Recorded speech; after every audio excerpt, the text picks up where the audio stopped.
Miarabantsika rehetra manonona ny shalom ny avy indrindra amintsika mpanaraka ny pejy iresaka ny fiangonana FPVM vetivety isika atao anatin'ity fizarana ity. Isika moa rehefa miresaka fiangonana dia tsy midika izany hoe miditra amin'ny aty vilanin'ny fiangonana anankiray fa ny zavatra tena m'intéresser atsika, m'intéresser ana manokana zany dia ny fanasongadinana ny sitrapon'Andriamanitra. Avy hatrany dia tsipiko izay resaka izay satria rehefa misy anaram-piangonana voatontonona dia betsaka isika no susceptible ary mamoaka teny mandratra sy mandrapiraby manompa mihitsy, kanefa izany tsy mahasakana atsika tsy hikatsaka ny sitrapon'Andriamanitra satria izay foana no tariketranay eto amin'ny pejy diloilo fanosorana tay ny tompo daholo ary. Tao amin'ny pejy ny fiangonana FPVM dia nilaza nisy fanambarana fa nandatsaka vato fototra ny mpino sy ny mpiandraikitra atao amin'izany fiangonana izany ny latsinainy 10 ny volana novambra 2025 lasa teo. Nandatsaka vato fototra izy ireo tao Manjakandriana Sambaina Antsahafoy tao amin'ny toerana ny latsahan'ny tavon'ny pastora Jean Joseph Randrianatoandro. Averiko tsara hoe nandatsaka vato fototra izy ireo ny fiangonana FPVM ny mpiandraikitra manontolo ny sahanan'izany mifandrivotra amin'izany tao amin'ny toerana ny latsahan'ny pastora Jean Joseph Randrianatoandro, pastora fondateur nanorina ny fiangonana FPVM. I pastora Jean Joseph Randrianatoandro dia tsoin'ny mpino FPVM ao aminy hoe dada. Averiko indray hoe ny pastora Jean Joseph Randrianatoandro hajaina dia tsoin'ny mpino ao aminy hoe dada.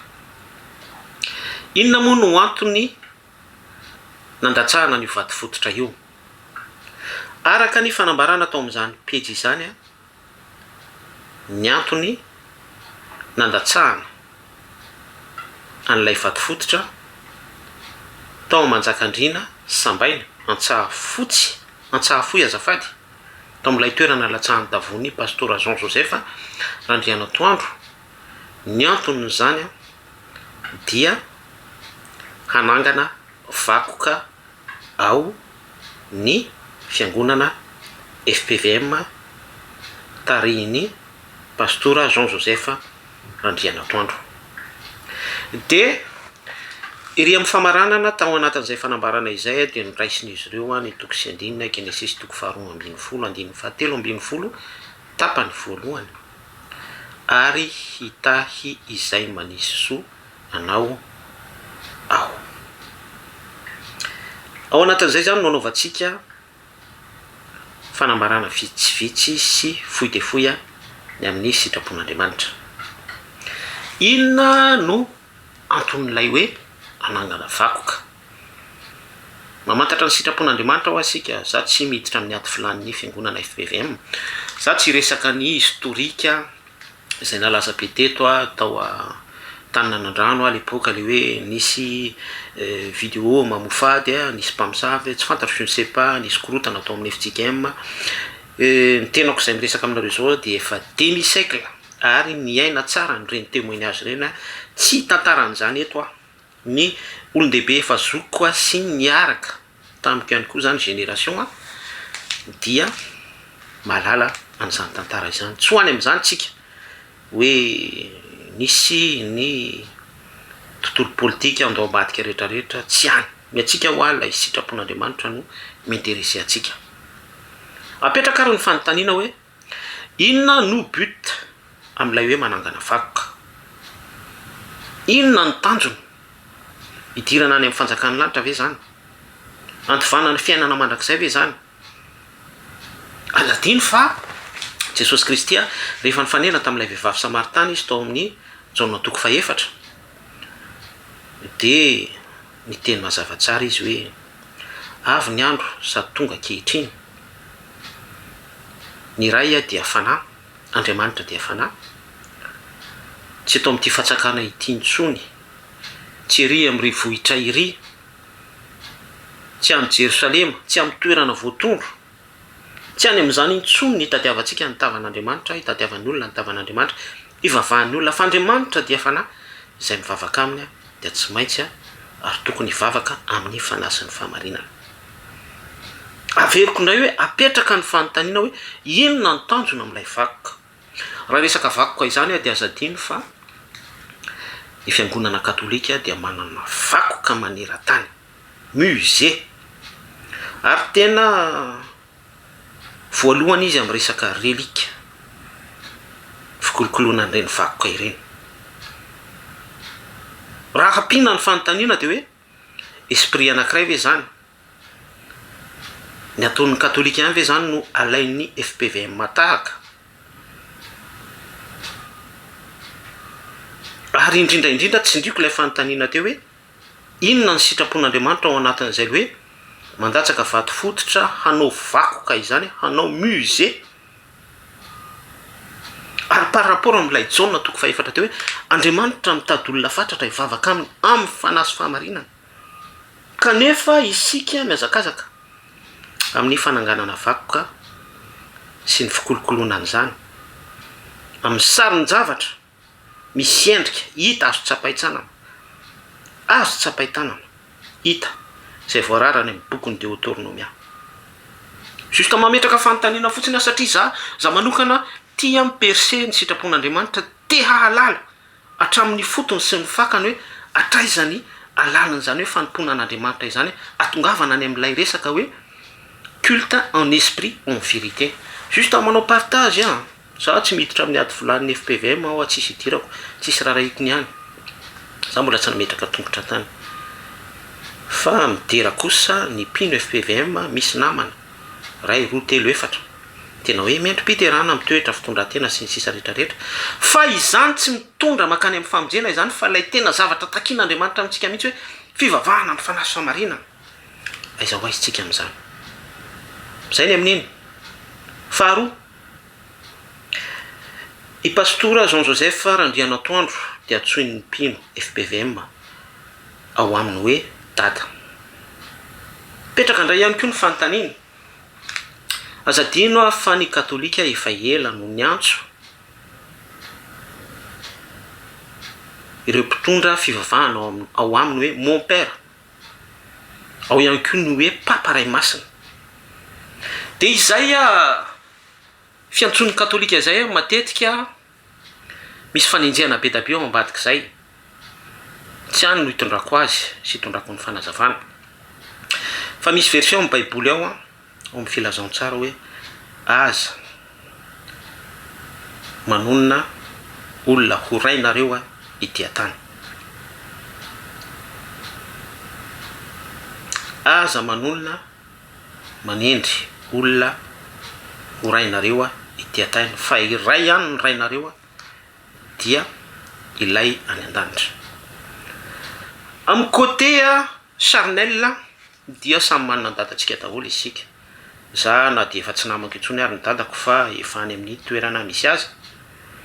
dia efa nanonona any papako dada. Fa amin'ny côté spirituel dia misy an'io fitakian'ny soratra masina hoe iray ihany ny rainareo dia izay any an-danitra. Raha petraka ihany ny fanontaniana dia hoe mbola ilay anenjehana ny katolika sy ilay efipijoroan'ny katolika amin'ilay hoe mon père, papa ray masina, dia mbola izay ihany koa ve no fironan'ny fiangonana tondroina fa mifo, tondroina fa nandray nofy, tondroina fa nahita fahotana, tondroina fa namadika tantara-pirenena sy alohan'ny vision namangy an'izany fiangonana izany tamin'ny alalana ny pitarika zay nandray an'izany sous parenthèse za tsy miafirme an'izany fa izany ny zavatra micirculer sy re ety amin'ity zao tontolo zao ity eo amin'ny fiarahamonina zay fanontaniana anankiroa zay misy sitrapon'Andriamanitra tokony voaray atsika sy tokony ho aky ao anatin'izay satria isika dia miditra makany amin'ny perfection fahatanterahana dia anjaratsika no mamaly mialatsiny aho amin'izay susceptible tohana amin'ny alalan'ity puba ity za moa rehefa manonona anara-piangonana zao maka exemple dia be da be mihitsy ny karazan'olona izay mivoaka faroratra sy mitretrena be minjakinjaka be ao ambadika ao misy antony be da be mahatonga an'izany de zay raha fahaza manota sy ny sisa be da be fa ny averiko tsindrina foana ilay côté sitrapon'Andriamanitra atsimba dio kely fotsiny lay émotion lay sentim-po de andao hiaranaiky amiko hoe inona marina ny zavatra tena takin'Andriamanitra selon la Bible eto mantsao de isy teny hoe le bandy ty diluile fanosorana ty de tsy misy atao afa tsy ny mikiditra amin'ny fiaina amin'ny olona ny finoan'ny olona be kritika amin'ny tsaratsara misy marina foana tsy mety diso mihitsy fa lazao ary par rapport amin'ilay sitrapon'Andriamanitra nasongadiko teo zavatra anankiroa fotsiny tsy teny zavatra hafa isika hoe aiza ho aiza amin'izay fanambarako zay ny atosoko averiko ihany ary tsindriko mialohan'ny amaranako azy hoe lay sitrapon'Andriamanitra no m'intéresser anahy satria isika dia takin'ny soratra masina hoe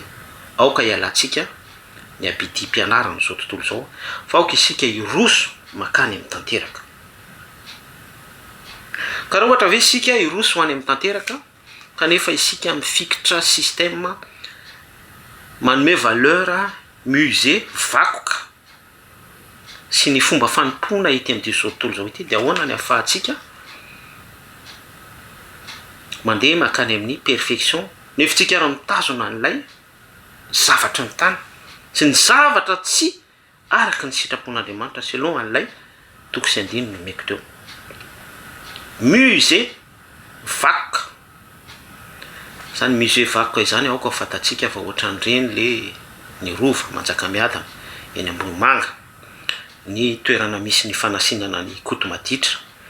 sy eny Ambatondratama sy ny be dia be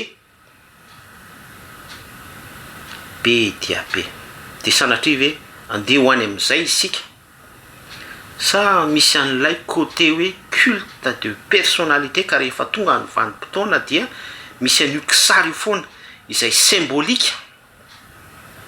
arak'izay hoe musée izay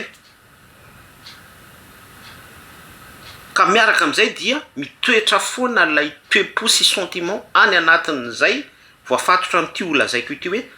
manindraindra culte de personnalité ary eo indrindra mahatonga an'Andriamanitra mitady fatratrapino amin'ny fanahy sy famarinana satria côté esprit vérité io de tsy misy place ny culte de personnalité mila mametram-panontaniana ny tsiraray ao anatin'izany rehetrarehetra izany musée zany no hiasakasahantsika sy tanjaka amin'ny maha hoe fiangonana matanjaka atsika raha tsy diso ny filomporenena teo aloha dia nanao musée ihany koa izy tao amin'ny Akmil Antsirabe